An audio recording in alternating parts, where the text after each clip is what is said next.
সবাই আতঙ্কের মধ্যে আছে। এই স্কুল বন্ধের পথে প্রায়, শুধু মাদক কারবারিদের অতিষ্ঠ জায়গা জায়গা চিন্তাই করতেছে এবং 15 এবং 18 নম্বর ওয়ার্ডের কাটাবিন্দু মেমোরিয়াল স্কুলের সামনে মাদক বিক্রি করতেছে। মানুষ এখানে আসতে পারে না, স্কুলের স্টুডেন্টও আসতে পারে না।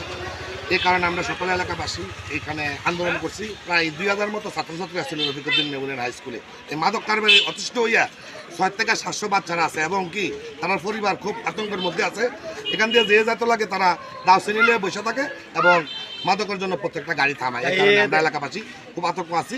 প্রশাসনের দৃষ্টি আকর্ষণ করতে পারছি যে মাদক কারবারিদের জন্য অতি শীঘ্রই উদ্ধার করে এবং এলাকাবাসী আমরা প্রশাসনের সাথে থাকবো।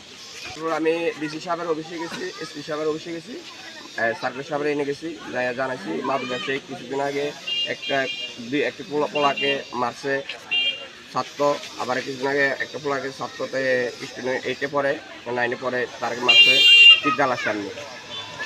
মাদক বন্ধ চাই, মাদক না চাই।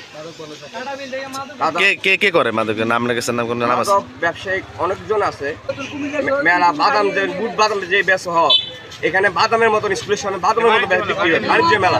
আরে 3টা ফ্যামিলি, একটা হলো সাধারণ মেয়ের ফ্যামিলি এখানে স্কুলের সামনে তারা বিক্রি করে। হ্যাঁ না, তাদের বিরুদ্ধে 22টা করে মামলা আছে, সবাই দেখে।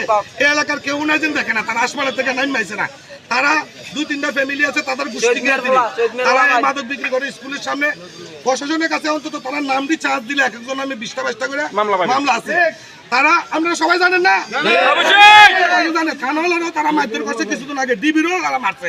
প্রশাসন সব জানে, তাদের নাম একজনের নাম চার্জ দিলে তারা স্কুলের সামনে প্রকাশ্য বিক্রি করে। আমরা ভয় পাই না, কারণ আমরা এলাকার মানুষ দীর্ঘদিন। আচ্ছা, এখানে তো একটা স্কুল আছে, স্কুলে ছাত্রছাত্রীরা যাওয়া আসার সময় তারা কি ডিস্টার্ব করে?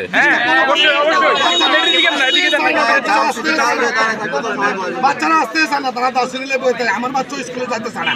এখানে এলাকার রহমান বলেছেন যে আমরা এই মাদক বন্ধ চাই, আমরা চাই প্রশাসনের কাছে সকলের ঐক্যবদ্ধ হইয়া এই মাদকটা বন্ধ।